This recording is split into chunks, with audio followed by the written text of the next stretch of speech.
Am I on? Okay. Good afternoon. I'd like you all to ask everyone to take his or her seat. We're about to begin our program.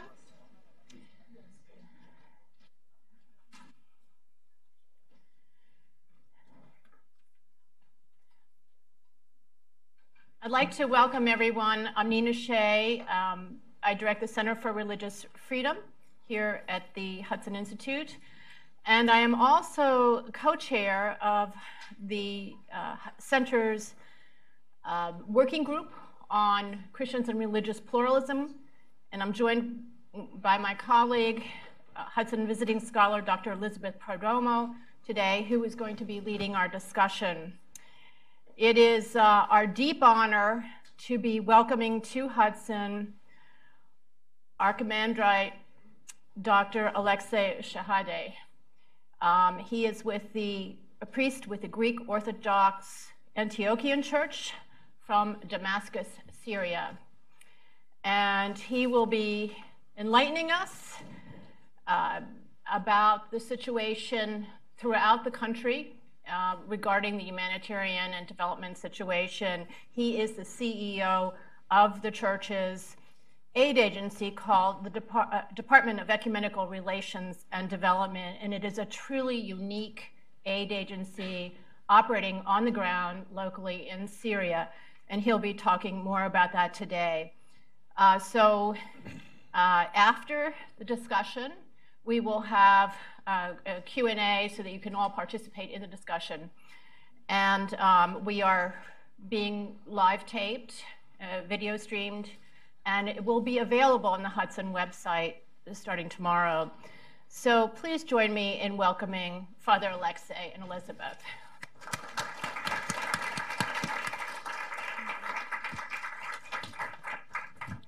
Thank you.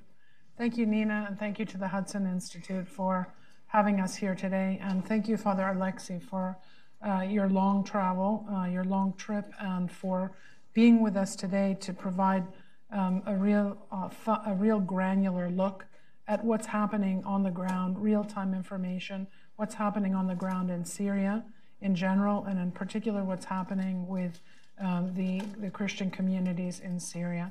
So thank you for making the trip to be with us. Thank you for the invitation.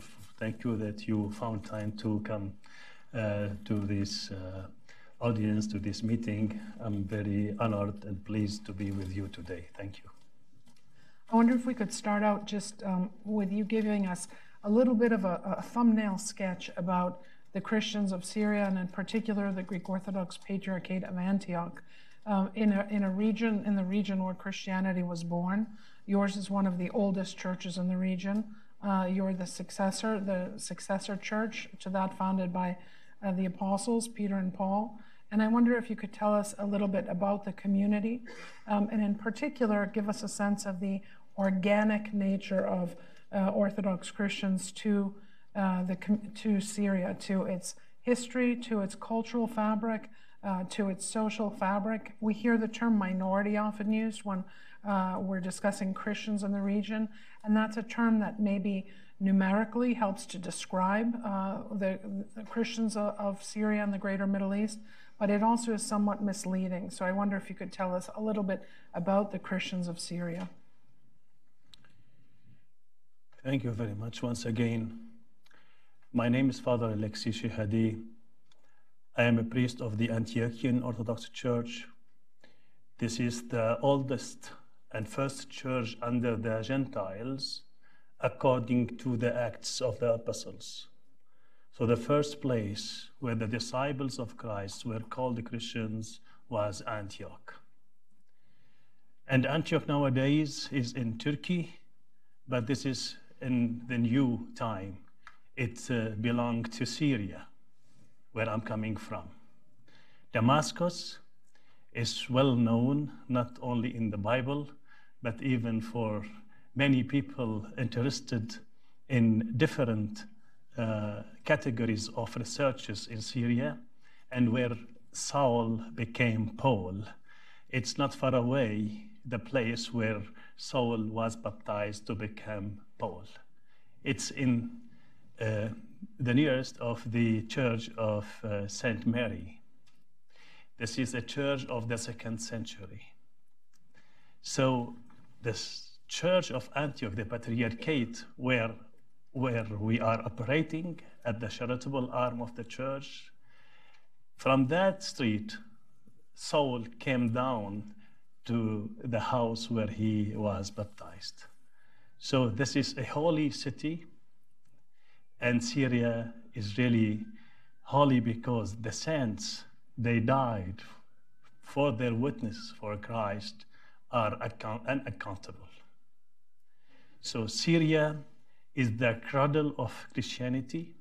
From there, St. Paul went to the whole world, from Antioch to Rome, and not the opposite, from Rome to Antioch. So even the Papal Church, the Church of Rome, they have Paul as a founder of the church, but Paul and Peter had founded the Church of Antioch before the Church of Rome. So we are really the oldest and the first church under the Gentiles. Then the church spread all over Syria, all over the region, then to Greece, to Cyprus. Many years later, went the Christianity to Russia. So you are talking about really the founders of Christianity and the first followers of Christianity in this area in Syria. We went as Christians through many epochs. We had the Romans, then the Byzantines, then the Islam of different affiliations coming and ruling in Syria until the Ottoman Empire.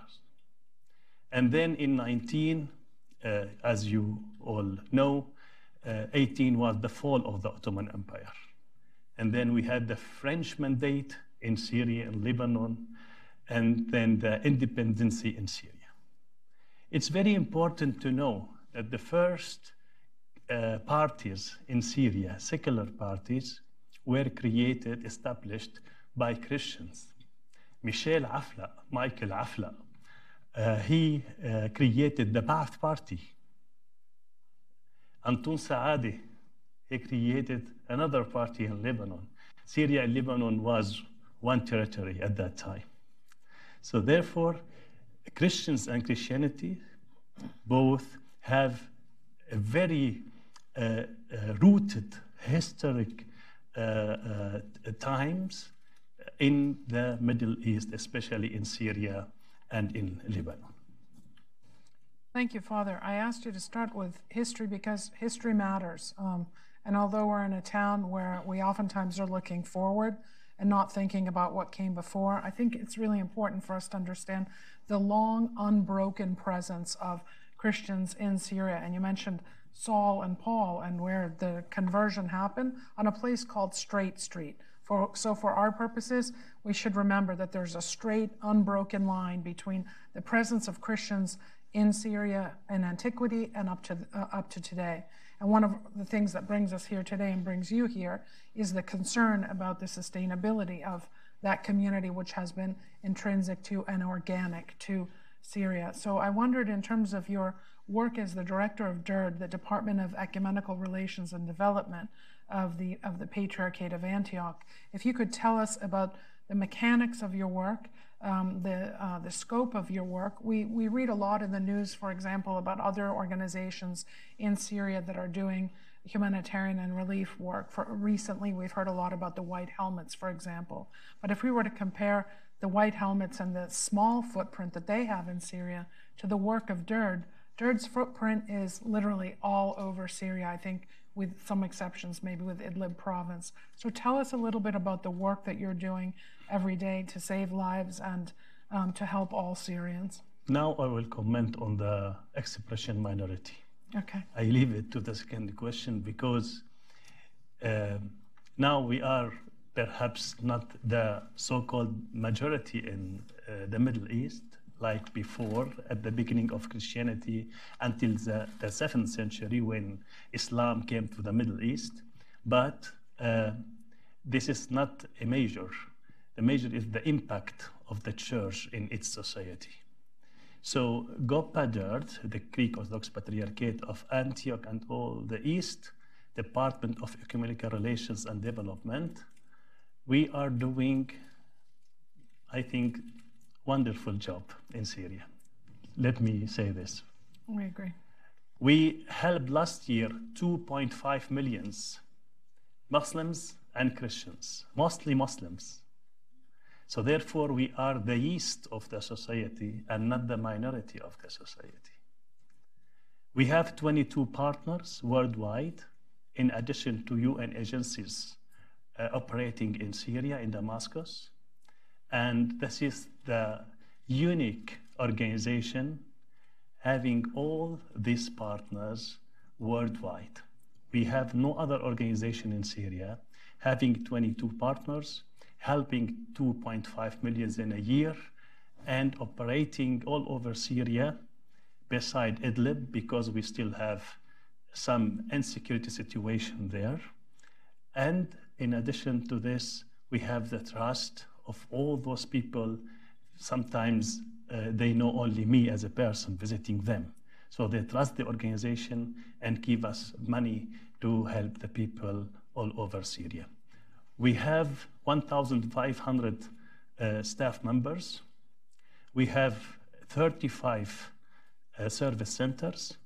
We have 44 offices. And we have, under these people, the outreach volunteers going all over Syria to check and to conduct needs assessment, to realize and to give us a feedback about the needs of the people, even in hard-to-reach areas. OCHA is very important UN agency, gave us the evaluation with 93.34 out of 100. And for UN agencies, we are a very low risky organization. So therefore, it's eligible for us to apply for multi-sectoral projects by UN agencies. In addition to this, for instance, UNHCR is well known even here. They recognized our procurement policies, and we are pre-qualified for the next 2 years. They do this every 5 years. So therefore, I don't know about what the white helmets or others do, but I know about us. We are helping people regardless their religious, ethnic affiliations. Therefore, we are working in Damascus, for instance, but at the same time, we are working in Hasaka Qamishli, what you call here east or northeast. And we have our community centers. Even the courts are ruling there. The same, the government is ruling in Damascus. So we don't hesitate to go anywhere in Syria and to help people in need, regardless who is the ruling body in this or that area. Therefore, we could gain the respect and the trust of all parties in Syria, which are in conflict with each other. But we could gain the respect of them because we have no political agenda. Our work is only humanitarian, and we are trying to assist anyone we could help. But sometimes, as you know, the resources are limited. So, for instance, we need much more assistance, much more funds to help the people in need.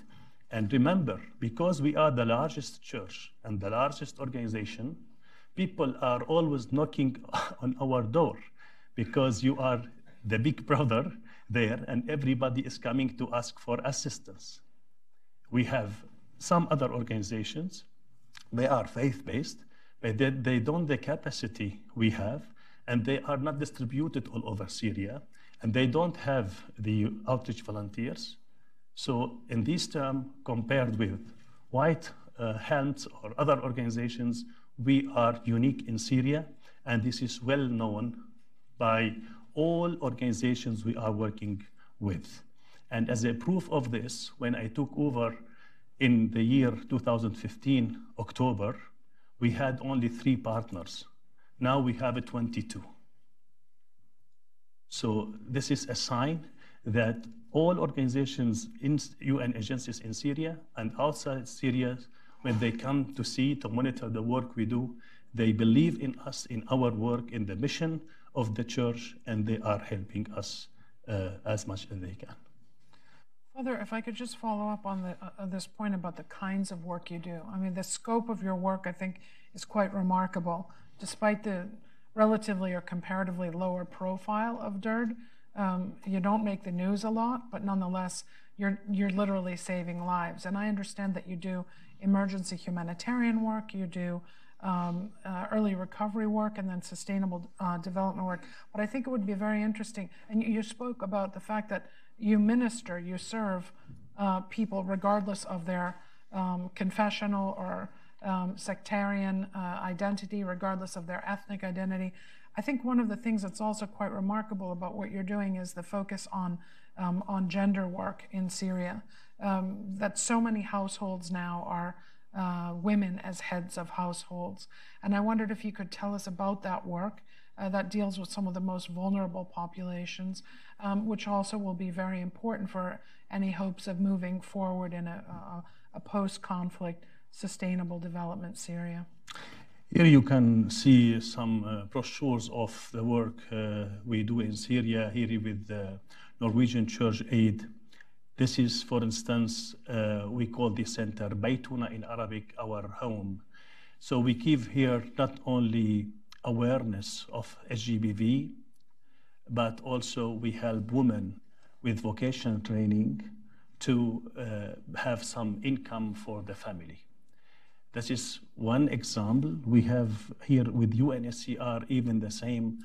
We do a lot of work in the GBV field to assist women in their terrible time, and they are very affected, especially most of the families nowadays in Syria, they have no men in the family, not at all, because either they are died, or they left Syria, or they are hidden because they don't want to go to any military conflict on this or that side.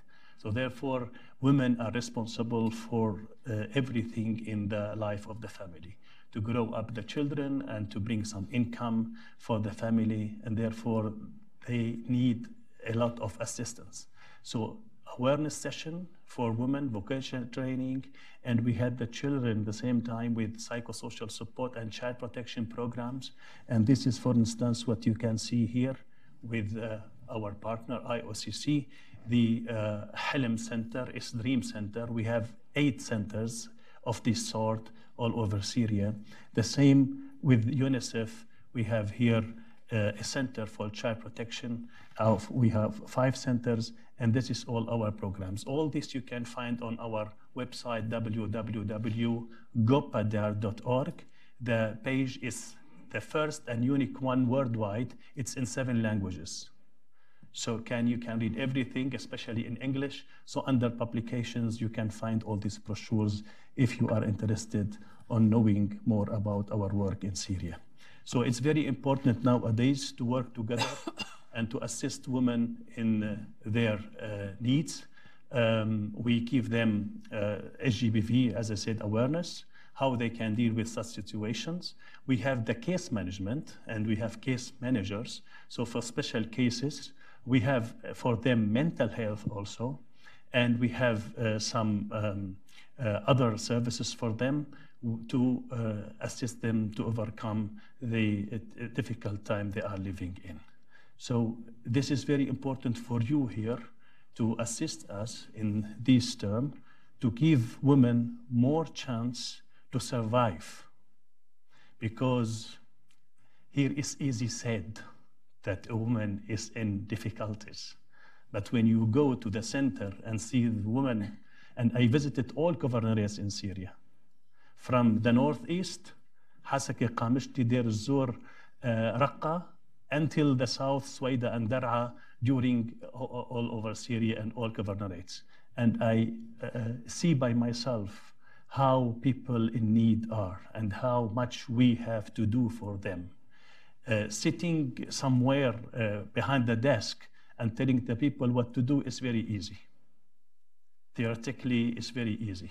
But to know really what the people need, you have to go to the field and be with the people. And this is one of my duties. I put it on my shoulders and in my heart to go everywhere in all governorates and watch by myself how things are going on, how my staff is contacting the programs. So women are in need in Syria because, as you said, Elizabeth, they are now the head of each family, and without the support, we cannot have healthy children for the future of Syria. It's not only helping the woman, but helping the whole family to overcome the time and to have enough time for the children to grow them up for educated children and better future for the children and for the Syrian society. Thank you, Father.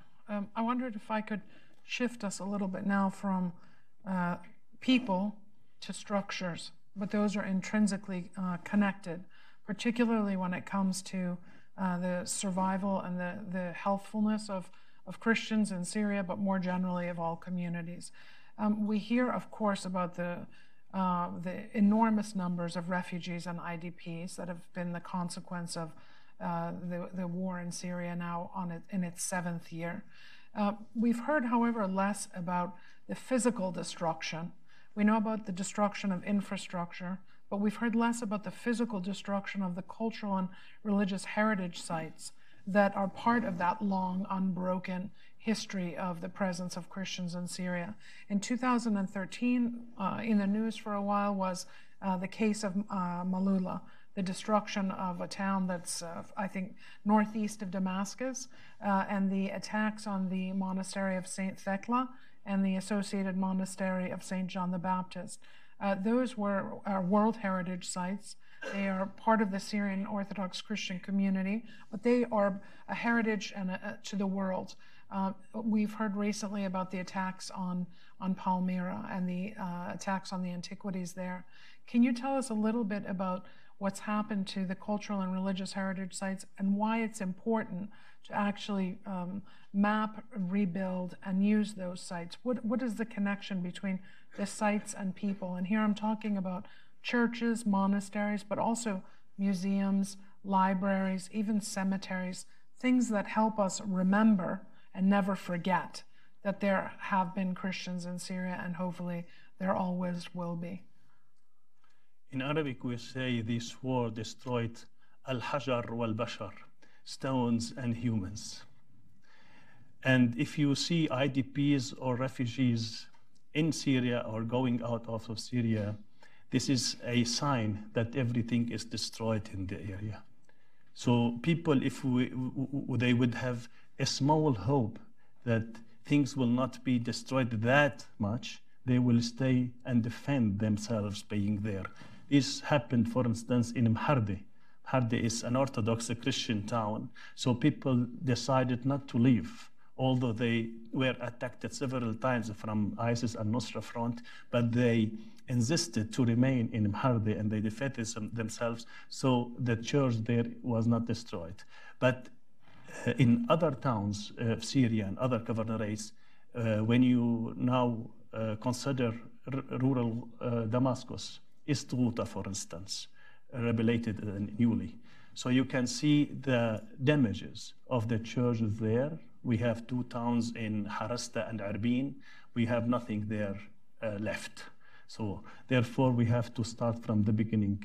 The same happened to, as you mentioned, to St. Thecla in Ma'lula and to different parts of Syria. In Dar'a, for instance, in rural Dar'a, Metropolitan Saba, he is responsible for Dar'a and Suwaida, and I visited him a while ago. He told me, Father, I don't have any congregation more in rural Dar'a. All left. Churches are destroyed, houses are taken, so I have nothing, all people now. So I have only the half of my parish now in this part in the south of Syria. You can compare this with different parts of Syria. The same in rural Hama, we still have some people there. So in general, the infrastructures of the churches are destroyed. Only in certain cities, in the main cities, for instance, you still have but in rural areas surrounding the cities. So you can say most churches, most monasteries are destroyed. The achievement of this is not only to destroy a building. We can rebuild when we get money, but the historical aspect of the church is not there anymore. That is, of the monastery, not there anymore. So that means you start with your history newly as a church, as a presence. So the stones are not talking anymore about the ancient age where the churches were built, where the saints were killed for their faith. So the same, if you change the history, you change the mind of the people, the way they are thinking. And even people from different parts of the world, why they visit, for instance, Syria in the past? Because of its historical religious aspects. Yeah? Now, if you know that the church is of the 21st century, she has not that value like some 16th or 17th centuries before. So it's a systematic work of ISIS and Nusra Front to destroy all history, culture history of Syria, especially the Christian history in that area. Father, I think you make clear that buildings and people are intrinsically connected with this metaphor of stones. And so rebuilding, reconstructing Christian religious and cultural sites is a sign of hope for people, that it's safe actually to go back, to return. But it's also a signal to all Syrians, whether Christian, Muslim, Druze, Alawite, that there's safety in the locale. And I wondered if you could tell us a little bit about safety, just in the short time that remains. But tell us a little bit about how you see conditions on the ground in terms of physical safety. The U.S. now has a new special envoy, a new presidential envoy for hostage affairs. And as the title implies of that portfolio, the responsibility is to help recover and return people who have suffered kidnapping and who are held hostage. And I think it's now 5 years that Mar Gregorios Ibrahim and Boulos Yazigi are both still missing. They were kidnapped. They are presumably, we hope, still alive, being held hostage. But this speaks to the safety question for people and for rebuilding. Can you give us a sense of the overall conditions and whether or not there's some hope with what we're seeing in Syria now? Elizabeth, to achieve safety in Syria, it's not only the military aspect. You have to rebuild people. You have to change the mentality of living together. You have to create a harmonious society, and you have to work on establishing a cohesion society. So coexistence is very important for the safety of Syria, not only for the short time, but for the future. So the role of the church is to work on this, and this is the instructions of His Beatitude Patriarch John X, to work in every part in Syria where we have safety from the military point of view, but at the same time, the centers we have, for instance, is there to bring people together and to establish peace in hearts before establishing peace on earth, on the ground. Safety now in Syria, if we are talking about the military conflict, 80% of Syria is now safe. So myself, 80% of Syria is safe. So myself, as I said, I traveled all over Syria, not when it was safety. So I went to Aleppo when Aleppo was in fire. Everyone was surprised how we can do it and go to Aleppo in 2015. But I had to go there to strengthen the people, to encourage them, and to be with the team for a while. We have safety, therefore, now the needs of the people in Syria is getting more and more because people were busy with the military conflict. And for instance, from the side of rebels, people get money from certain resources to fight Now, when ISIS and Nusra Front, all other brothers and sisters of those organizations are defeated, so people are jobless. So to put them in a good environment, we have to find job for them. And this will give the society more safety. As I said, safety is, in my eyes, also protection. So to achieve safety, you need protection. So income generating, for instance, projects, some rehabilitation of apartments, schools, because we need education. Ignorance is a big problem in the Middle East. So therefore, we need schools, we need health service, and the neighboring infrastructure must be prepared for a better life. We can work as GoPaDert with our capacity all over Syria, I promise, and we do this. Visit just our Facebook, GoPaDert Facebook. All the news are in Arabic and in English. You can read them, and you can see the work we do all over Syria because it's safe. So I invite you also not only to assist us, but to come and visit Syria and to see by yourself how situation is, because we have different news with different agendas. So therefore, it's very important to go there and to see and to visit. And people being on the ground, we have many organizations, European, they had the chance to come to Syria because it's much easier to get a visa for an European than an American, because you know the situation is very tense. So therefore, they came and they saw by themselves the work we do, and they are very happy and ready to help. Syria is getting better, the situation is improving, and we hope that soon the military conflict will go to its end, and then we will have more space to work and to help people. It's important not only, excuse me, perhaps I talked a lot. No, not at all. Okay. That's why you're here. The safety of Syria is not only important for the Syrians. Geopolitically, Syria is very important for the whole region, for Turkey, for Jordan, for Lebanon, for Israel, Palestine. It's very important to have a stable Syria. Especially the Syrians are very educated and very dedicated. And perhaps you have some Syrians in the United States, you know them. They are people, they want to work, they want to learn the language, they want to go to schools, they want to graduate from universities, to have some business in this country and other countries. Therefore, it's our duty as human beings to help people there, although perhaps we don't have any personal connection to those people living there, but as a human beings, it's our duty to help and to support people, especially people in need, to survive and to have a better future.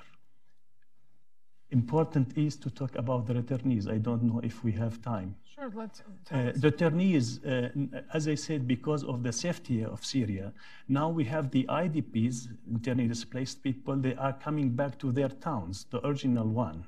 The same, we have some refugees coming from Lebanon, Jordan, or Europe back to Syria because of the safety, as I said, and some of them, they didn't have the possibility to establish themselves outside of Syria because of different reasons. So for these people, if we can do something, we can support them of having a better future with their children. Therefore, now the work we do is really going to be more and more, and the funds we need to support those people is getting more and more needed.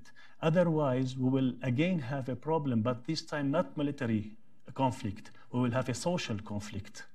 And we will have crimes in Syria because people want to live. If you don't give them enough to establish themselves, we'll have some crime which we don't wish ourselves and we don't need to move from the military conflict to another conflict, and then perhaps you know who is the enemy. But in the Syrian society, if you don't help people to survive and to have enough, you don't know how you can restructure the Syrian society. Therefore, it's very important now to think about The IDPs in Syria, they are 6.1 millions. 13.5 millions of Syrians are living under the poverty line out of 18,000. So, you know, we have 80% of the whole Syrian society living under the poverty line. We have 1.5 millions. They are of school children. We have more than 2 million women. They are heading now their families. So the work is huge. The needs are really unlimited, but the resources are limited. And so we cannot really compare the work we have to do with the funds we receive. And for us, as the largest organization in Syria, faith-based, we are not doing only for Christians to survive. It's our duty to help them as a church, but our duty, following the footsteps of the Good Samaritan, our symbol, is to help everybody. Please read it in Luke 10. You will find out that this Good Samaritan has helped his enemy. So you can gain the hearts of the people if you help them. The same Jesus Christ has done on the cross. And therefore, we are now Christians. We believe in him because he gave his life for us to have the eternal life. So whatever we give from ourselves is nothing. Even I have been asked today in the interview, are you afraid of traveling? I said, my life is not worthy if I compare it with the life of people in need. And whatever I will do and give is nothing with the life of Christ, who gave himself on the cross for us. So to be Christians means it's a way of life. It's not a privilege. It's a cross you put on your shoulder and go through the world and be the light and the salt of the world. If we do this, then we will be called sons and daughters of the Lord, of God in the highest. In this term, I'm begging you as sisters and brothers to really find ways, everyone in his environment. I'm not asking for money. I'm asking just to inform people about the work we do in Syria and to be our good ambassadors in this society, to tell people about the work. If we get only 10% of the media attention the white helmets or others have, I think everyone would come and support the work Gopadert is doing in Syria because of our neutrality, because of our transparency. For instance, we have, it's well known to you, Ernst & Young, Deloitte, PwC, they are our auditors in Syria. So we have to be on the same page and not to put the humanitarian aspect in a political, view. Humanitarian is humanitarian and politics are politics. No matter where people living in Syria, all are in need and all deserve our assistance. Father, I know that people will be anxious to ask you questions. I want to thank you for what I think was one of the most elegant, nuanced, sophisticated synthesis of humanitarian emergency relief work, of sustainable development work, of the importance of inclusiveness for social cohesion and for what we talk about as human security, and also for reminding us of the importance of your church, the Syrian Orthodox Church, the Patriarchate of Antioch, in trying to rebuild, sustain and rebuild a multi-faith, multi-ethnic, inclusive Syria. It's really a pleasure to have you here, and I open the floor now to questions. We have, I think, about 15 minutes remaining. Please identify yourselves when you ask a question, and as I always say in my classroom, please remember that a question ends in a question mark. Okay. Over here in the back. Daniel Burns, University of Dallas. I know you said you don't do politics, but I was wondering if you could say something about ways in which your work might have brought you into contact with decisions made by the American government and what you would most of all wish that the American government would understand better about the situation in Syria or would do differently? I'm very thankful for any initiative which could create peace in Syria and better understanding of all conflict parties.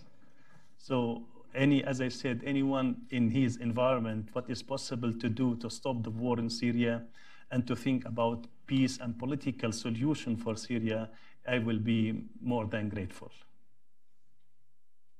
We had a question here up front, and then I'll move to the other side of the room. Thank you so much for this very important information. I'm from Syria. I'm from Afrin. I would like to ask, you have offered a lot of services or assistance to all the people, even you mentioned Qamishli and Hasaka. I would like to ask about Afrin. Afrin have been occupied by the Turkish and some gangs, radical groups who entered Afrin. And in Afrin we have 3,000 people who have been converted to Christianity. They are Kurdish, converted to Christianity. These people, they have a church, and this church, I think you know it, it is the Ar-Ra'i Saleh. And these people now, they have fled of Afrin because they are threatened by these gangs to be killed. So I would like here to ask, what kind of the help did you give to these people, even to these people who have been threatened by the groups, because we are not talking only about Christians, about the Yazidis, about even the others who have been threatened by the Turkish and by the gangs who are occupied the city. They looted the churches and they killed the people there. Thank you so much. The first organization went to Afrin was Goppadert. Goppadert, our organization, the first organization went to Afrin to help was our organization. So we delivered kits, assistance, emergency kits, emergency response, as we call it in our humanitarian language, without making any differentiations between people, or people came out from Afrin. We received as much as we could and we helped them. So it's very important in Syria to help all people in need, regardless. I know we are talking about Christians, but we don't want to recreate tensions in Syria, in the Syrian society, so people would see that a church with a cross is coming to help people wearing cross. This would affect this whole society in the future. We have some organizations working only for their people and only with their people, for them and with them. And this is not helpful for the future. So all people came out from Afrin. The kits we had, we distributed, we helped them. The same we have done with people coming from Kasab on the border with Turkey at that time. The same from Dar'a. We are preparing ourselves now in Dar'a to help the people because we are expecting some military operations in the south of Syria. So therefore, I talked with the team while I'm here in the US to prepare themselves, and we talked with our partners to prepare themselves for any invasion of any military conflict to help the people coming out from Dar'a and rural Dar'a. So we are, as I said, helping people all over Syria, especially in hard-to-reach areas, and Afrin was one of them, and in rural areas, because the most military conflicts are not in the cities, not in the towns and main cities, but it's in the rural areas. And we don't have to forget that most people have left Syria, they are Sunni Muslims. This is very important. So Daesh and Al-Nusra and all these people, they don't care if you are Sunni, if you are Shia, if you are Christian, if you are whatever. They are killing everybody, destroying everything. So people in Europe, for instance, nowadays, or in Jordan, in Lebanon, in Turkey, most of them are Sunni Muslims. So they kill sheikhs even and put the heads of the sheikhs on the minaret. So it's really a very unique situation, terrible unique situation in the 21st century, in the history of the humanity, what is going on there. And according to UN agencies, this is the worst consequences of the war after the Second World War. So we have huge huge destroy of, as I said, the living stones, that is the humans, and the stones of churches, of public buildings, because everything is in Syria belong not to certain family or to certain person. This is Syrian heritage. Everything is Syrian heritage there. People would come and go. You had a few years ago another president than the president of today. The same in Syria. The same everywhere in the world. But the buildings you have there, the historical one, churches, mosques, monasteries, public buildings, they belong to the people. We paid our taxes to build Syria, not only one family or one person or whatever, one sect. So therefore, we have to care of all of this and rebuild the humans and the stones, as I said, the heritage of Syria, really to give people chance to stay, to remain there, or to return to their own towns. Thank you. Well, a question from this side? Yes. Thank you for this presentation. I just have a question. Don't you identify yourself? And oh, sorry. My name is Bayan. I'm an architect from Syria. I really like your vision about what Syria is now, but I kind of think to develop really a good aid to people, we have to be realistic about what's happening. Because I don't think Syria is safe now. I don't think people love each other. It's war, so basically everyone hate each other guts. It's scattered. I don't think people are going back home. As she said, people from Afrin are now somewhere else, and people from Ghouta are now from Afrin, and they cannot really go back to Ghouta because their houses are destroyed. And just recently, the Syrian government issued this law, 10 law, where you have to prove that you own the property to have your house rebuilt. And one Norwegian agency made a statistic about all the refugees in Norway, and 70% of them have property in Syria, but only 17 of them have proofs that they have this property.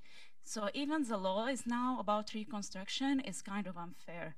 So I think to develop, don't you think, in your opinion, that develop really good aid to people, that we have to be really realistic about what's happening? It's really beautiful to have this beautiful image that Syria is safe and conflict is over, but this is really not the case. So, I'm sorry, but you still have the Syrian ID. I think you yes, are for a longer time here. And I really want to go. So back. you come with me now to have a journey to Syria, and we will go together to different governorates, and we will see by ourselves, our own eyes, how the situation is. Look, my dear sister, it's very important to start.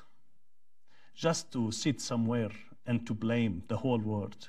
Let me continue. Will not benefit anybody.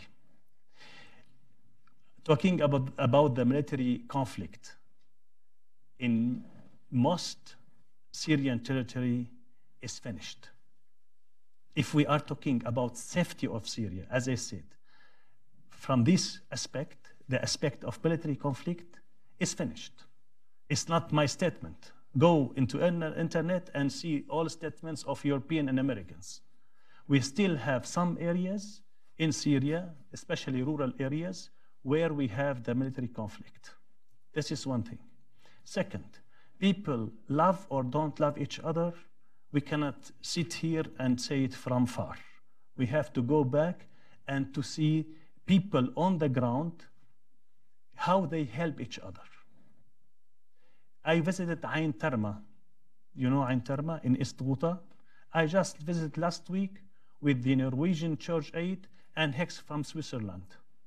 People went there to see with me the situation on the ground, and they were very happy to see that Father Alexi hugging the Sheikh there, kissing each other, and trying to assist people living there. And all are Muslims with hijab, all ladies. They came, the ladies came. We know where the men are, but they came for assistance, and we didn't ask any question. We just helped them.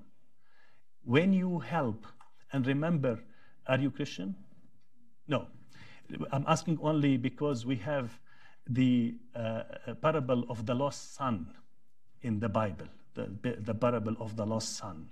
So this son went far away from his house and his father and family. So he did whatever he wanted, and then he came back. The father didn't say any word. Why you went, where you spend your money, you are a bad boy, nothing of this. He received him and gave him everything to become again a son. So this is the role of the church. The role of the church is not to judge, but to help, to open hearts and to open hands and to receive people and to serve them, to be better people for the future. Believe me, love and faith can move mountains. So we have to do this, and we are convinced of this. Therefore, we are doing this. Things are difficult, but we have to change the reality there. So I'm not talking about a holy word in Syria, it's not, but at the same time, we are trying to do our best to have a better society. We will not stop doing this because we have some people here and there, perhaps they have the opinion or the idea we cannot do anything because the situation is very difficult. In the history, strong men and strong women, but it's only, are for difficult times. Easy times, anyone can operate. But in difficult times, you need strong men of faith and of love. Thank you. We have time for one very short question and one short answer. I'm sorry, Father. The last question in the back. Elizabeth, yes. When we do some humanitarian work and we are not done, we ask for no cost extension. Yeah, okay. All right. Way in the back there. Yes, it's Josh Shepard with the stream. Father, you spoke about a particular attitude that you've observed among certain Syrian groups of we must care for our own and disregard the rest. And I think that's something that you see is prevalent among some Americans who would say we need to pull back from involvement in the world. How would you respond to that sort of isolationist kind of mindset? Just to do good work in front of them and let them see that it's better to help our people, not only to be isolated in their work, because the humans are the same. Nevertheless, they are belonging to this or that ethnic or religious group. It's important, if they are not willing by themselves to do this, it's important to let them see that work can be done in another way. All right, thank you. I'd like to thank all of you for being here, for taking the time to come and hear and listen and learn about what's happening in Syria. I encourage you to visit the website of Gopa Derd, and certainly if you have any follow-up questions, you can address them to Nina, Shay, to myself as part of the working group, and we hope that you will continue to be engaged. And Father, thank you for your patience and for your openness.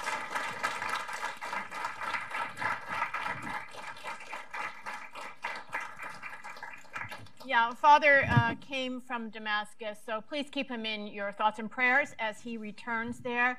And that is, the website is gopaderd.org.